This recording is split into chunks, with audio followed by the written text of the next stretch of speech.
We'll chant Om 3 times, followed by the invocation shlokas. Inhale deeply.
Om Sahana Vavatu Sahanau Bhunaktu Sahaviryam Karavavahai Tejasvinavadhitamastu ma vidvishavahai. Om Shanti Shanti Shanti. समस्त जन कल्याणे निरतं करुणामयं नमामि चिन्मयं देवं सद्गुरुं ब्रह्मविद्वरं सद्गुरुं ब्रह्मविद्वरं. Good evening everyone and good morning Anantin. Welcome back. We just started Kathopanishad. In last session what we saw is that we understood what is a Veda. Veda is the body of knowledge that is there, a universal knowledge that is not written by anyone in specific. Rather, it is a knowledge that is there permeating and through the entire universe, where some mantradrashtras, some seers who are tuned to that frequency were able to hear. That is why it is also called as Shruti, because Shruti is whatever is heard. And this Veda, this Vedic knowledge is one. This Vedic knowledge is available in 3 different forms: Ruk, Yajus, and Sama. Ruk means poetry, Yajus means prose, and Sama means song format. And these Vedas are categorized into 4 different Vedas by sage Veda Vyasa, and that's why he got the title Veda Vyasa. And even Vyasa is also an interesting name. Vyasa means circumference. Circumference is like, circumferences of circle. So his name is called Vyasa because he, whatever is something that is unmanageable and seems to be like all pervading thing, he had brought it all into one. That is why Vyasa. And the subject that he brought is Veda. That's why he is Veda Vyasa. So this Veda Vyasa divided into 4 parts and sent it across all over the country. So now we have 4 Vedas, right? Rig, Yajus, Sama, and Atharva Veda. And we saw the content of these Vedas are distributed as Karma Kanda, Upasana Kanda, and Jnana Kanda. Karma Kanda deals with the types of rituals one can perform, types of actions one can perform to attain some benefits based on Dharma. Dharma is the basis for Vedas. Now, when their desires are satisfied, what they want to do, they want to express, as humans, we want to express our gratitude to the giver of those results. So that is where I want to get closer to Bhagavaan, that is the Upasana Kanda. And then once I want to understand the nature of this God, the nature of this universe, then it is Jnana Kanda. So that's it. That's how there are 3 sections from a content perspective. And the way it is taught is that again there are 3 subject areas. I mean, three types of knowledge giving there. One is called as mantra, where some statements are made. Brahmana, where the analysis on those statements are made. And finally, Aranyaka, where some meditations are made on those statements so that that knowledge which is in the Veda becomes our own knowledge. The assimilation of that knowledge happens. Now, we understood that this Kathopanishad belongs to which Veda? Do you remember? It belongs to Yajurveda. And in Yajurveda, we also talked about shakhas, different shakhas, meaning different branches of these Vedas were there. And these branches or shakhas in English are called as recensions. And about it is said that we have got like across all four Vedas around 1100 plus recensions are supposed to be there. And today we have 11 to 13 recensions that are available. This shakha or the recension, the Kathopanishad, belongs to the Katha shaka of Yajurveda and that to Krishna Yajurveda. This is what we talked about in last session. Then zooming in into the Upanishad, what we learned is that every Veda has got a Shanti mantra. The Shanti mantra for Kathopanishad is basically Shanti mantra of Krishna Yajurveda, which is what we just chanted. Om Sahana Bhavatu Sahano Bhunaktu Sahaviryam Karavavahai Tejasvinavadhitamastu Mavid Vishavahai. This was the shloka. As a mantra. Again, remember, anything that comes in Vedas are mantras. Anything that doesn't come in Vedas are shlokas. This also we briefly discussed in the last session. And then we also saw the meaning of Om. Om is the universal name of the Lord, and because it encompasses everything. Right? We talked about how when we open our mouth, a sound comes from the base, and then when we are finished talking, when we close mouth, it is M sound, and anything and everything in between, which is captured by, which is represented by the highest point in the mouth, which is U. When we say U, the sound emanates from the top of the mouth inside. So this U, M, and then the silence together becomes Om. So Om is said to have four parts.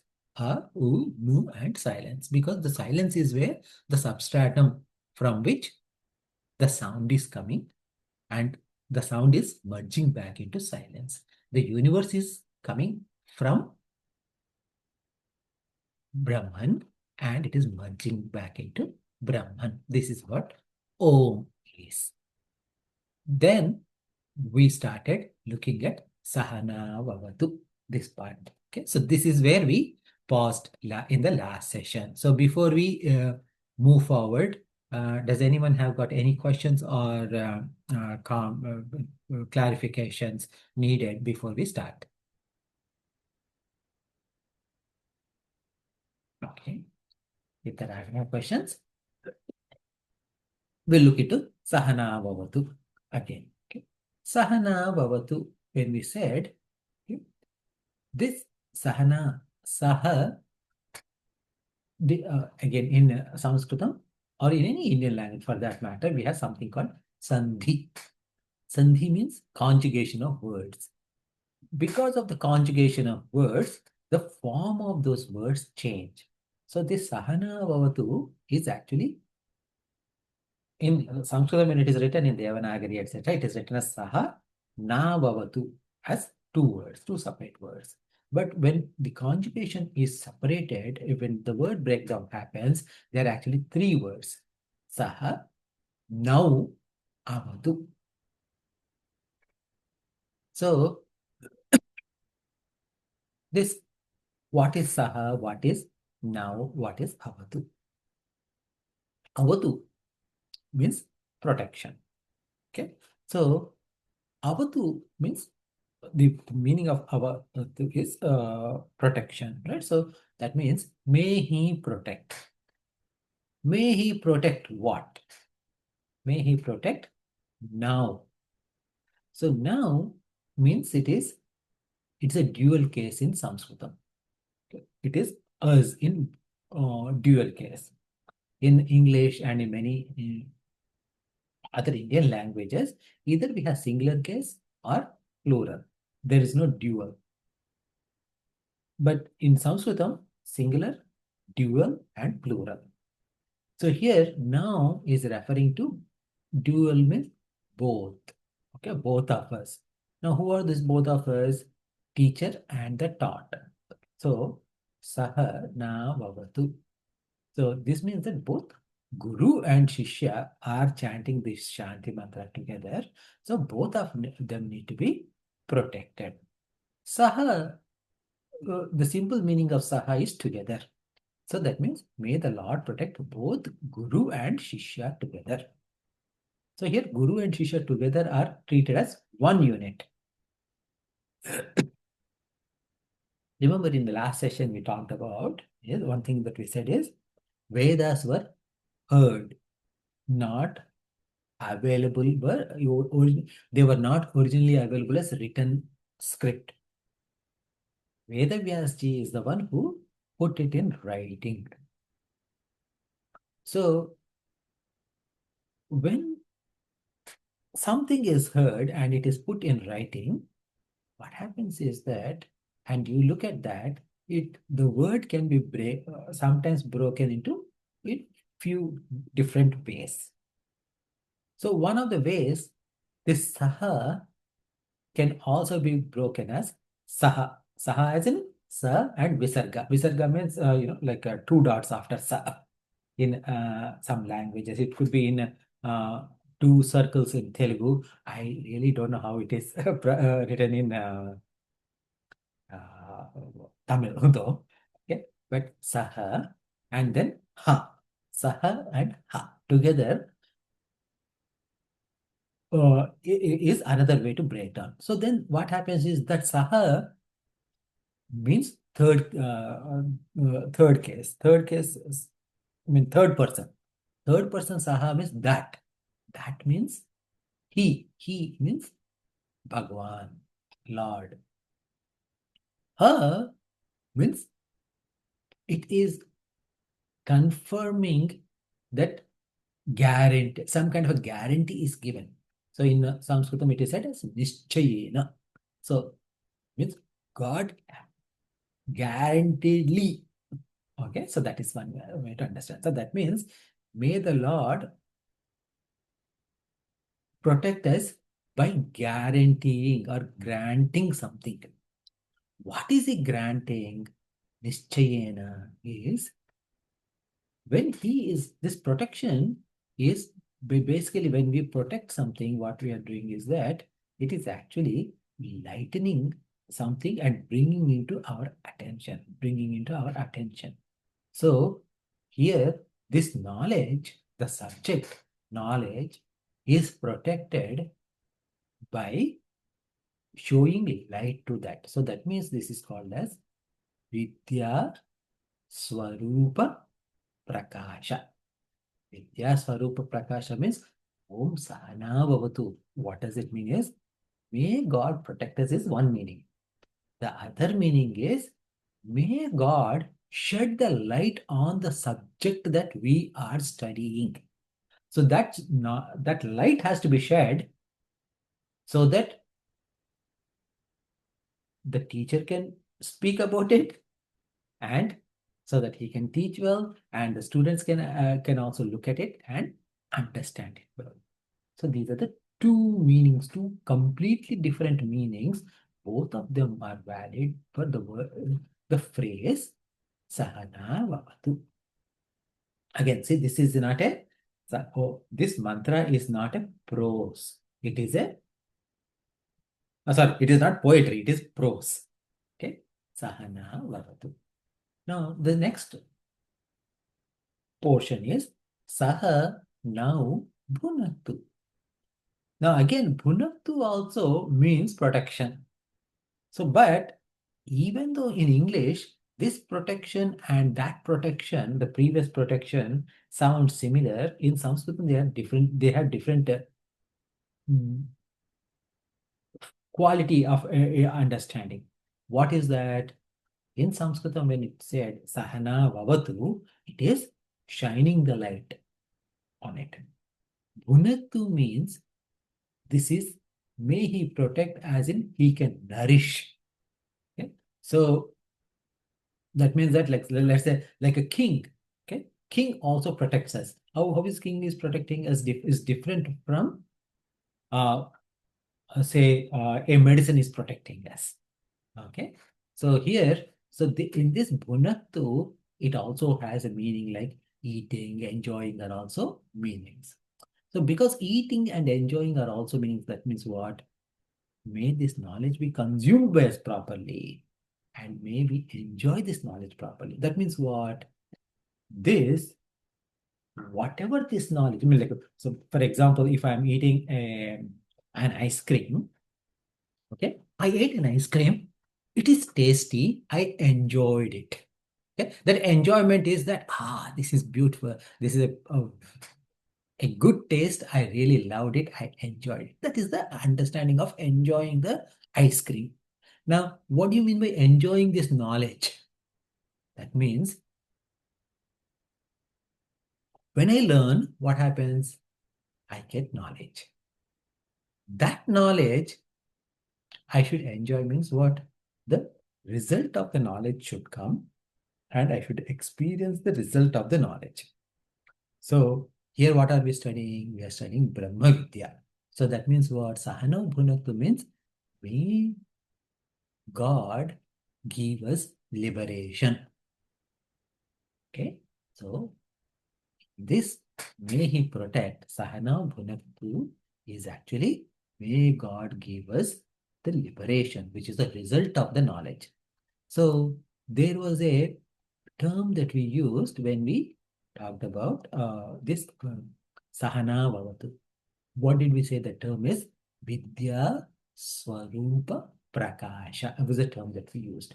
Vidya Swarupa means the true nature of Vidya is shown. Shown means as in S-H-O-N-E, shown. Okay, it's like brightened or shown.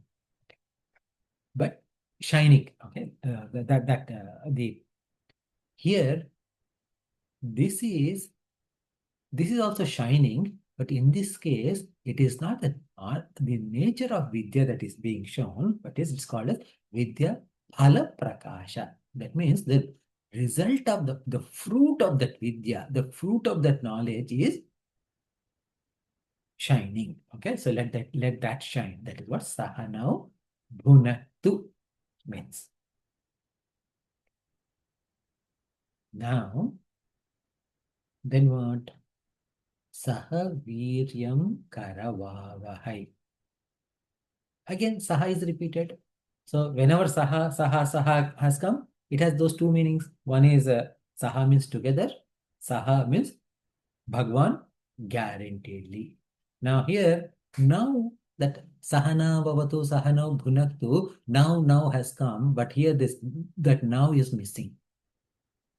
Why? Because it is implied. Because say for example, in the if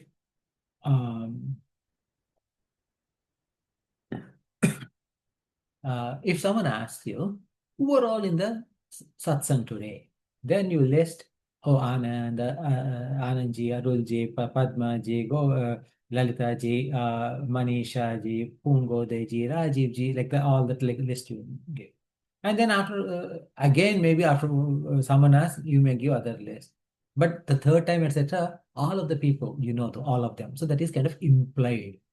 So here, in the same way, now, even that now that both of us is not specifically mentioned, that is implied. So what is the Saha Viryam Karavavahai? What is it is? Viryam means strength. Ability to do something is Viryam. So what is that ability that we are talking about? Is I studied something. Okay, so when I studied something, Vidya, what kind of Vidya Prakasha was that? Vidya Swarupa Prakasha. And the nature, the core nature of that knowledge is understood. Once that is done, the next one is that I am able to enjoy the result of it. Now that the result, okay, so I haven't gotten liberation yet, but I understood the result of it. So now what I need to do, whatever I learned, that knowledge should I should do something about that knowledge so that I get liberated. So that means this knowledge is giving me some strength, okay, some capability to do something. And that capability I should be able to use to get to that final absolute result, which is moksha. So that means here that let that knowledge empower me to transform myself thoroughly, completely. This is the meaning of Saha Viryam Karavavahai. So that is, it is that in the earlier what we said, Vidya Phala Prakasha, we said, right? Now, for this third one, it is called as Vidya Krutam Samarthyam Viryam. So that means, may that knowledge that has come out of this study that may empower me to gain moksha. Om Sahana Vavatu Sahana Bhunaktu Sahaviryam Karavavahai. So these are the three things that we have seen. Now, Tejasvina Vadhitamastu. Tejasvi. Again, Na Vadhita is now. Adhitam Astu. So that means Tejasvi means what? Shining. Okay. So now is us. Adhitam. Adhitam means will be always there. Okay, so that means let this knowledge shine forever. Let this knowledge shine forever means what? Let this knowledge can be never be forgotten.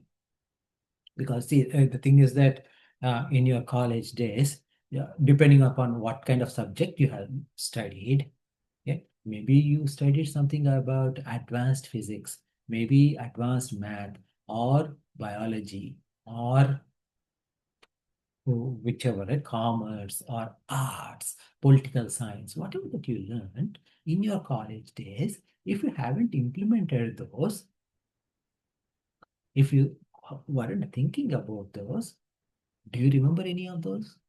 No. And then that knowledge dissipated. That knowledge is not shining in us anymore. So what we are saying is that this is a Brahma Vidya. Because this is Brahma Vidya, let this knowledge ever shine, because this is what is going to give me moksha. So that is why Tejasvina Vadhitamastu. And Ma with Vishavahai. This is an interesting part. Ma with Vishavahai. So Ma means no. Okay, so never, don't. Okay, let it not be. What it is with Vishava. What it is means that let there be no reason for a dissonance. Dissonance means like, conflict of opinion or lack of faith between the teacher and the student. Why? Why is this important? Because if the teacher comes to class thinking that this student is not likely to learn, then what would be the attitude of teacher? Would he put best effort? No. When if teacher himself doesn't have faith on the student, and if teacher doesn't put effort, there's no way student can learn. So there is a communication breakdown happens. Similarly, if the student has questions about the teacher, is this teacher capable of teaching? Is this teacher good teacher or not good enough teacher? Then when that happens, the student will have doubt on teacher. Unfortunately, what happens is that when the student has doubt on the teacher, his ability to give credence to whatever is coming through the teacher's mouth is lost. So even if the teacher is teaching the best in the best manner, in the right way, student cannot get it. Okay. So then the education that is there between the student and the teacher, it is lost. So the whole thing is lost. So this is a big challenge. So that is why with Vishavahai. So this is what the prayer is. Okay, so here this prayer, so as we are saying, right? Om Sahana Vavatu Sahana Bhunaktu Sahaviryam Karavavahai Tejasvinavadhitamastu Mavid Vishavahai. These are the 5 aspects that the student and teacher are praying together cohesively. Then it is completed by saying Om Shanti Shanti Shanti. So now Shanti Shanti Shanti. Shanti is, but Shanti means you are not is peace. What does peace means? Peace means no disturbance. Okay, no agitation or disturbance. So, and why do I need Shanti? When my mind is free from agitation, I can concentrate better in terms of what I'm talking or what I'm hearing, either way, right? So think about it. If all our cell phones are going on and then there's a lot of disturbance going on from outside, etc., we won't be able to concentrate. So that's why we are calling for Shanti. Let there be peace. Now, why is it said 3 times? Because these disturbances can come from 3 different sources. Okay. I mean, it can come from hundreds of different sources, but they are categorized into 3 categories. The first cause is what we call as Adidaivika. Adidaivika means one that comes from cosmos. Typically, this is why the insurance coverage breaks down, calling it as act of God.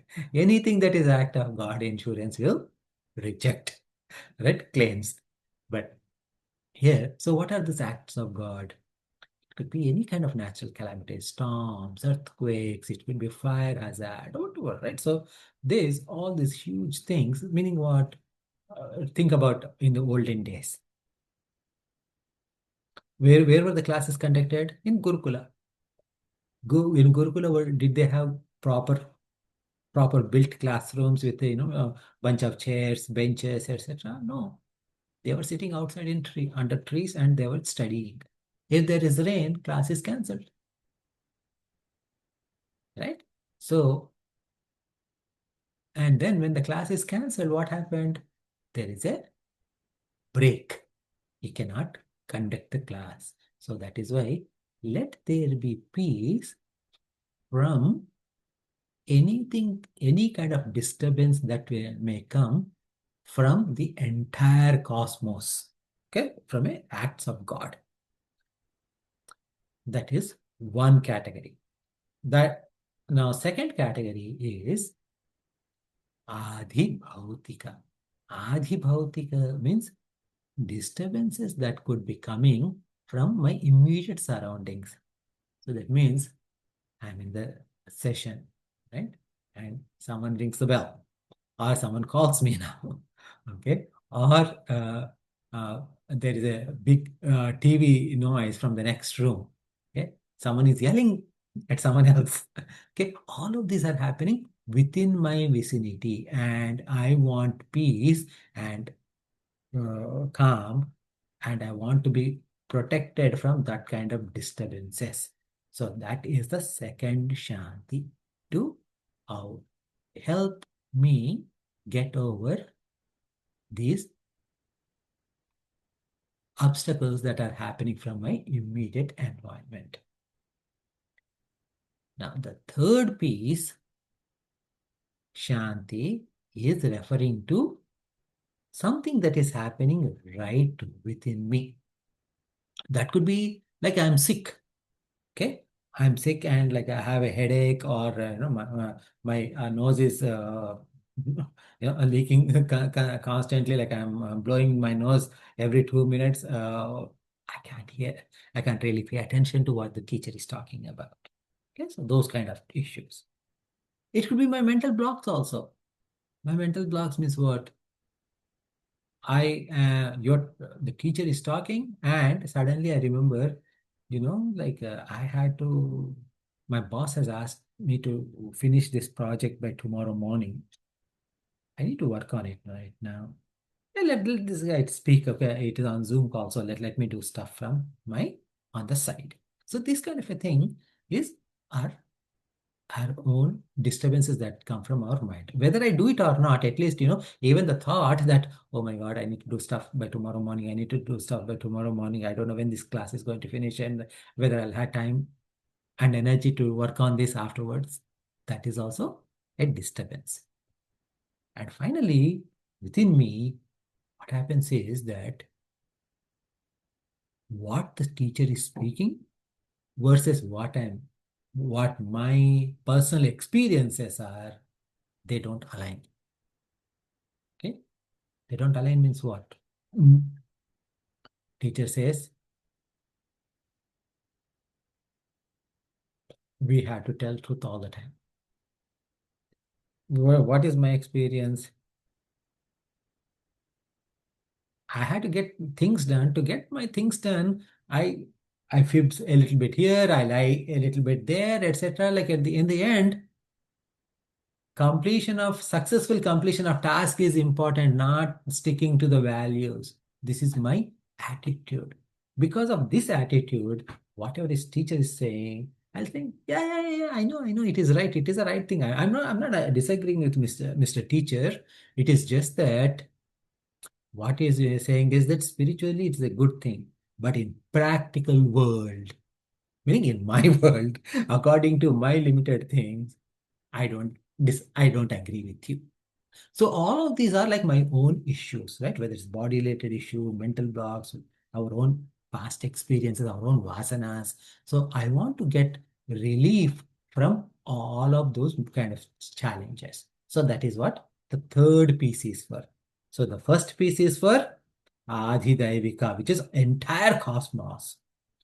Second piece is for Adi Bhautika, from my immediate surroundings. And the third piece is for right from within me. Now, so this is so there's an interesting mechanism to it. Now, when you chant Om Shanti Shanti Shanti, we don't just say Om Shanti Shanti Shanti. Now, first time when you are saying Shanti, who are you telling? You're announcing to the entire cosmos. Because you're announcing to entire cosmos, when you're chanting Shanti first time, you would say Om Shanti. Okay, so that means that it is audible across everywhere. The second Shanti, because it is for your immediate surroundings, it is Shanti. So it is audible around you. Then the third Shanti you're telling to yourself. So because you're telling it to yourself, you'll say Shanti. So it will be like Om Shanti Shanti Shanti. That's how you would say. Okay, so this is how the chanting of Shanti mantra is done. Om Sahana Vavatu Sahana Bhunaktu Sahaviryam Karavavahai Tejasvina Vadhitamastu Ma Vidvishavahai. Om Shanti Shanti Shanti. So, any questions based on what you heard so far?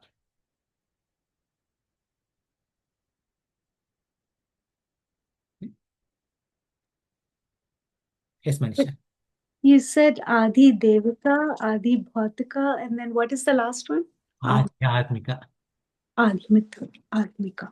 Mhm. Adi Daivika is Daiva, right? So that means the entire cosmos. Then Bhautika means anything Bhuta related. Bhuta means like not Bhut breath, but Panchamahabhutas, right? So that means our surroundings. And Adhyatmika means right from within me.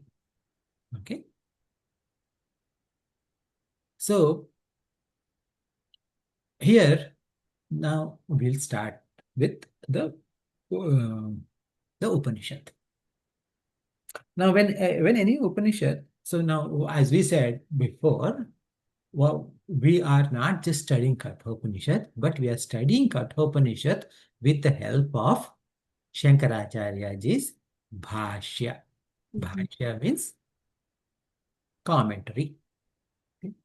So now, whenever someone writes a commentary, what they do is they write some introduction to it. Okay, this is what it is, this is what it is, and they set up the context for this, because many of these Upanishads, at least actually, Kathopanishad is somewhat has a decent context, how the story starts or how the topic starts. Now, Kenopanishad, if you take, the Upanishad starts with a mantra which is a question. We don't know who is asking this question. We don't know who the teacher is or the student is. Simply, it starts with a question. And the next mantra is the answer. And then, actually, the Upanishad ends right there in the two. But then the answer is so dense that it doesn't, people don't understand. So, essentially, from third or fourth mantra to it's got about 64 mantras, Kena Upanishad. All of that is details of that answer number two, answer that was given in second mantra. But in this particular, so that's why what we need to do, that we need to set up the context around it. So as the job of one of the jobs of this commentator, in this case Bhashyakara Shankaracharya ji, is to set up that context. So now when they start, when they start setting up the context, first, how do anyone start? With a Mangalacharanam, with some kind of a prayer. So he starts with a prayer. He says, Om Namo Bhagavate Vaivaswataya Mrityave Brahma Vidyacharya Nachiketase Cha. Okay, so Om, we know the meaning of Om. Now he says, Namo Bhagavate Vaivaswataya Mrityave Brahma Vidyacharya Nachiketase. Okay, I'm reading the entire thing. So he gives salutations to two people. Vaivaswataya Mrityave and Nachiketase. So Vaivaswata means one who was born to Vivaswan. Vivaswan means sun. Sun is Sun, sun god, Surya Bhagavan. So who is born to Surya Bhagavan? I think Buddha. Buddha Graha, right? The Mercury. That I think is also born to Surya Bhagavan. But also there's another person who is born to Surya Bhagavan is Yamaraj. Okay? Yama. Lord Yama was born to Surya Bhagavan. So Vaivaswata means here it is referring to Yama. And the other person to whom he is offering the salutations to is Nachiketa. Now, some of you may already know who the protagonist or the hero of this Upanishad. In this Upanishad, the student, the protagonist is the student, of course. The student is Nachiketa. And the teacher is Yama. So he is offering namaskara to both Nachiketa and Vaivasata Yama. That is number one. And he calls Yama as Bhagavate, means that Bhagwan. Now, when we say Bhagavate, Bhagavan, right? So what happens is that uh, Bhagwan means like we normally translate it into English as Lord, right? Okay. So, but what is Bhagavan? There are two different shlokas which define Bhagavan in Sanskrit. The first shloka says, Aishwaryasya samagrasya Viryasya yashasya shriyaha jnana vairagyayos uh, shannam bhaga itirana. So that means shanna bhaga. Bhaga means something that is glowing. Like some of Telugu people are also in here. So in Telugu, actually, like when we describe a fire that is blowing hot, right? We say bhaga bhaga banta. That's how we say. Bhaga bhaga bhaga. That bhaga means it is that luminosity. It is shining. Okay. So this bhaga, there are 6 types of luminosities should be there. Six kind. And these luminosities that are there, meaning those glories. Okay, so let us okay, so these luminosities nothing but glories. These glories are samagra. Samagra means comprehensively, completely, without anything left over. Okay.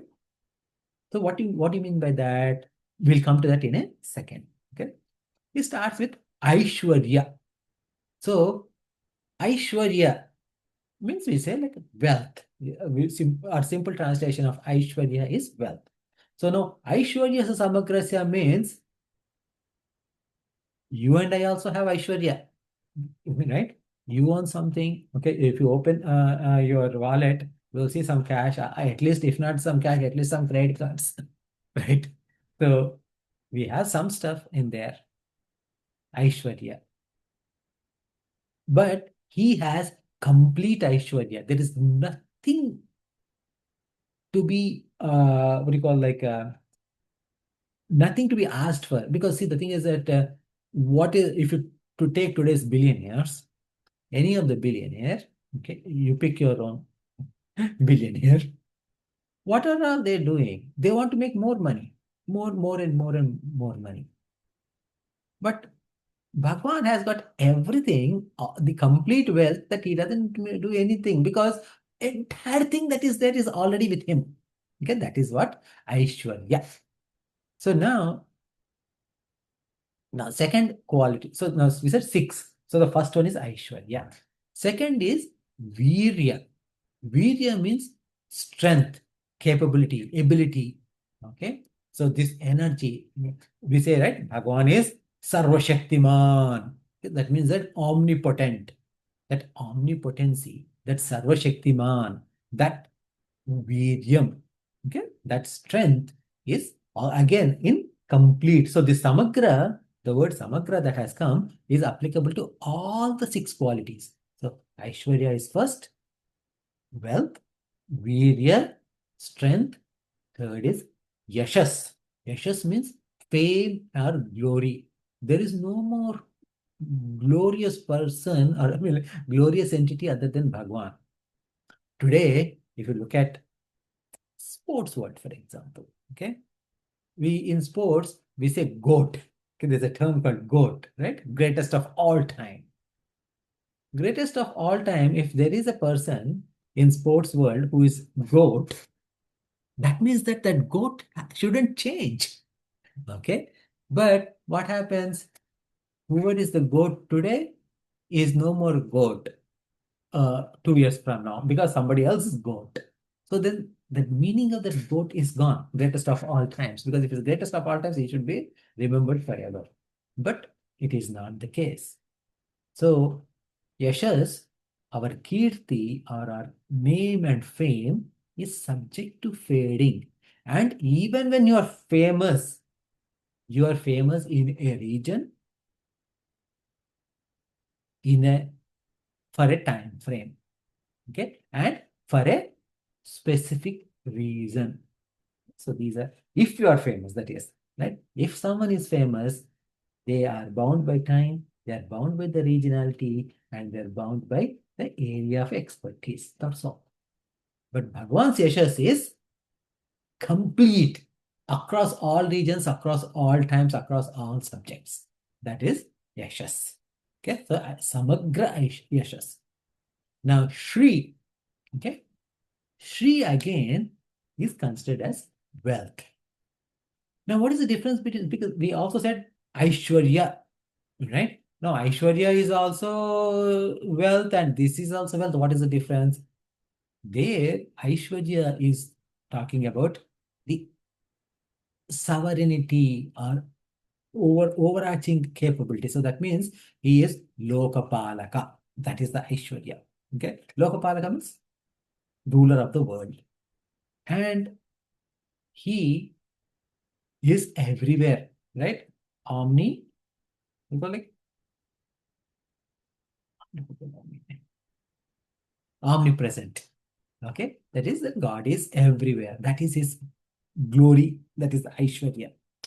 Now, Shri, when we're talking about, is something to do with grace, something to do with beauty, something to do with auspiciousness. So these are Shri. Okay, this is also Aishwarya.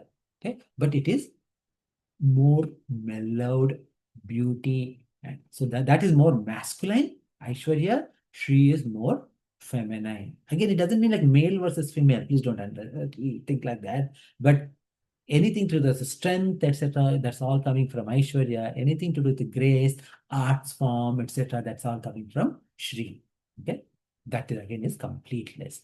And now these first four we all of us seek. Okay, pretty much everyone in the world wants some Aishwarya. Everyone in the world wants some Virya, Yashas, Sri. But then he also had two more things. Not everybody would seek for these. One is Jnana. Jnana means knowledge, complete knowledge. Complete knowledge means what? Knowledge of the world is completely there. And then Vairagya. Vairagya is complete renunciation. This is an important factor, an important aspect that separates Hinduism from any other religion. Why? Because in Hinduism, in some other religions, you'll see that God got angry, God got this, that, all of that, right? God gets. So here, in Hinduism, you may see stories like that, but here Vairagya is referring to where Bhagwan is dispassionate about his subjects. So if you yell at God, he's not going to feel bad. Why? Because he's detached. Okay. So that complete renunciation. Why complete renunciation? Also implies that the world is Maya. Because the world is Maya, there is nothing to be attached to. There is nothing other than Bhagwan. So what is there to attach to something or detached from something? So that is the idea. So these are the 6 qualities of Bhagavan. So that is the definition of Bhagavan. Any questions on this?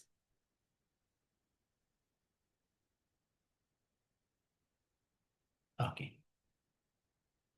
Now, we said there is another definition for Bhagavan. Okay. That shloka says, Utpattincha vinashamcha bhutanam agatim gatim vetti vidyam avidyam cha savachyo Bhagavan iti. So, there are bhutas all around. Bhutas meaning beings, jivas. Okay. And with respect to this Bhagavan, with respect to, I mean, it is the same Bhagavan, but what we're looking at is from a different angle. Okay. With respect to jivas, with respect to this Bhutanam, he is the knower. Veti vidyam avidyam. He knows about everybody. He knows what anyone knows and what anyone doesn't know. Okay. And he knows utpattincha vinasham. When they are going to be born, when they are going to die. Agatim, gatim. When they're coming, when they're going, means where are they coming from, where they're going from? What is their gati? Gati means what was their past and what is their future. All of that is known to Bhagwan.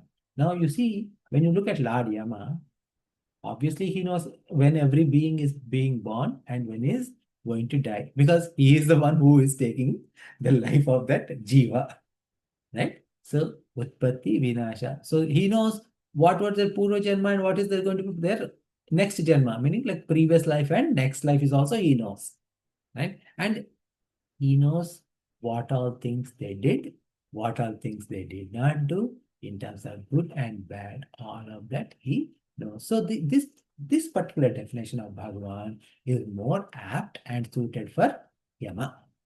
Okay. So the prayer is Om Namo Bhagavate Vaivaswataya Mrityave. So Mrityu is Yama's title. He said Mrityu, he said death. Brahma Vidya Acharyaya. So now this Brahma Vidya Acharya Aya. Okay. So now this Brahma Vidya Acharya is said in not singular. Okay, because Brahma Vidya Acharya means what? Acharya of Brahma Vidya. Acharya means what? Teacher. Brahma Vidya means knowledge of the self. So there are, he is going to two teachers, Brahma Vidya Acharyaya. One is Yama, who is the teacher, and the Nachiketa is also Brahma Vidya Acharya, he said. Why is that?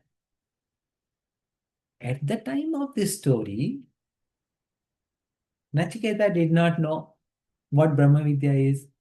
But once Yama gave that knowledge, he also knew what Brahma Vidya is. So then he also became Brahma Vidya Acharya. So he is going to both of them. Okay, so I'll pause here to see if any questions are there.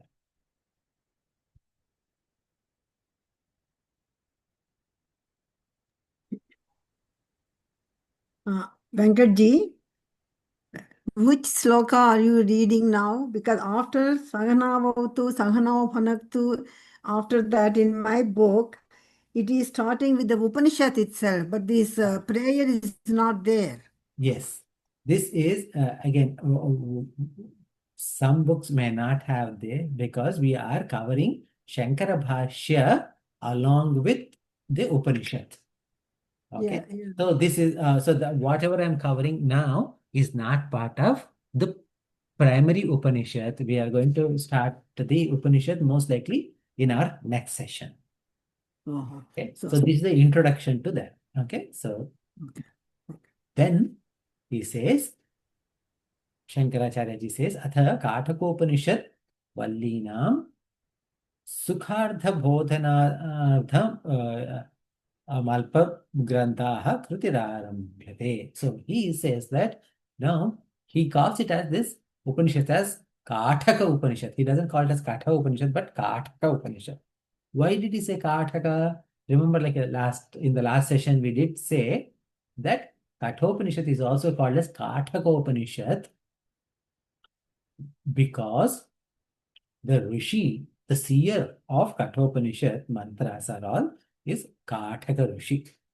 Okay, so he is saying that for this Kathopanishad or this Kathopanishad, I am starting to write Alpa Grantha. Alpa Grantha, Alpa means small. Okay, small doesn't mean that it is small, it means brief.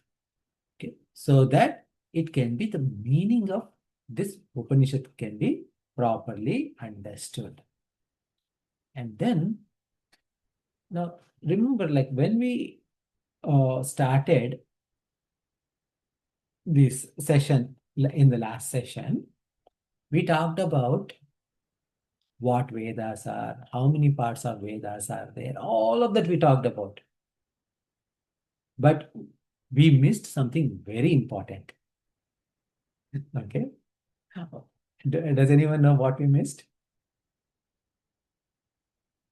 if you are going in so much detail of everything, what is that we missed? We missed the definition of Upanishad itself. We saw Katha, what Katha means, we saw all of that, but not Upanishad. Why? Because Shankaracharya himself defines the definition of Upanishad. Okay, he says, Tadir dhato visha arana gati avasadhanarthasya Upanishad Upanipurvasya Kvip Pratyayantasya Rupamidam Upanishad iti.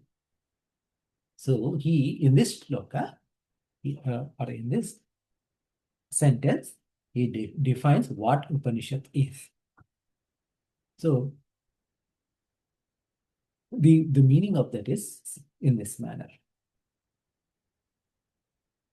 Upanishad has got three parts. The word Upanishad has got three parts.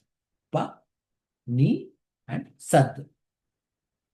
So Sad is the primary word, and Ni is a prefix, and Upa is also prefix. So for example, Vidya is the word. If Vidya is word, Avidya, is a prefix which negates it. Okay. Now, so in the same way, but here, what are these prefixes? Upa, what is this prefix Ni, and what is this Sad root itself means? We need to understand. So the definition of Upanishad, let us take it in the next session. So it is clear. Okay. It will be like, because it is almost end of the time. So we'll start in next session. We'll start with the meaning of Upanishad, and we'll get into the actual Kathopanishad subject. Okay. So any questions based on what you heard so far?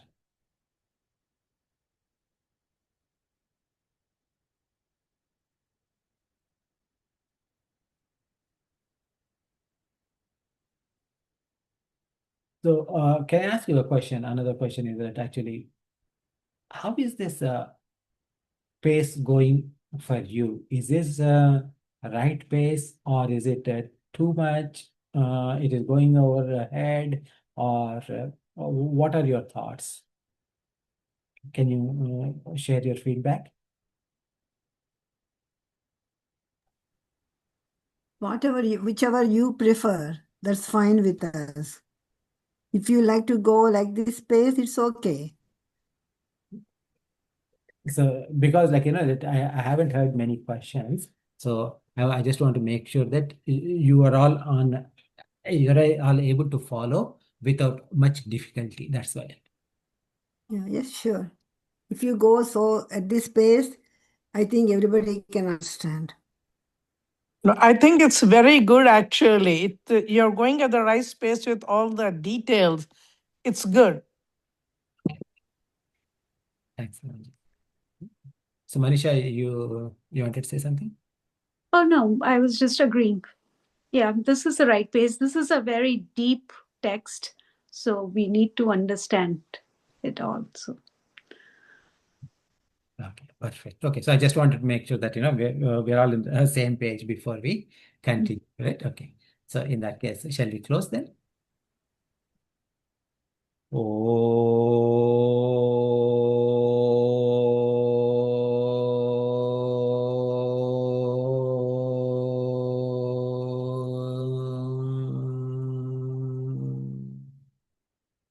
पूर्णमद पूर्णमिदं पूर्णात् पूर्णमुदच्यते पूर्णस्य पूर्णमादाय पूर्णमेवावशिष्यते ॐ शान्ति शान्ति शान्तिः हरिः ॐ श्रीगुरुभ्यो नमः हरिः ॐ.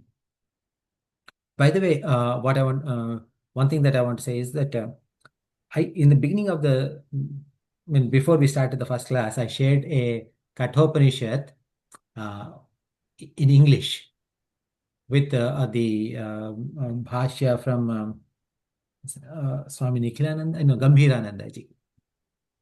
That one has the Shankara Bhashya also in there. Shankara Bhashya and the shlokas, both, mantras, both of them are there.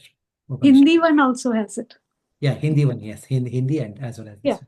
Yeah, because I printed it and it has it. Yeah. Yeah, Hari Om. I bought a Kathopanishad with the commentary of Shankaracharya and translated by Swami Gambirananda. Yes, That's the same thing you're following, right? yes, that is correct. Yes. Thank you. Yeah, Yes. that one has this. Okay. Okay, then. So we'll meet next Tuesday. Have a great. Venkat, once you stop the recording and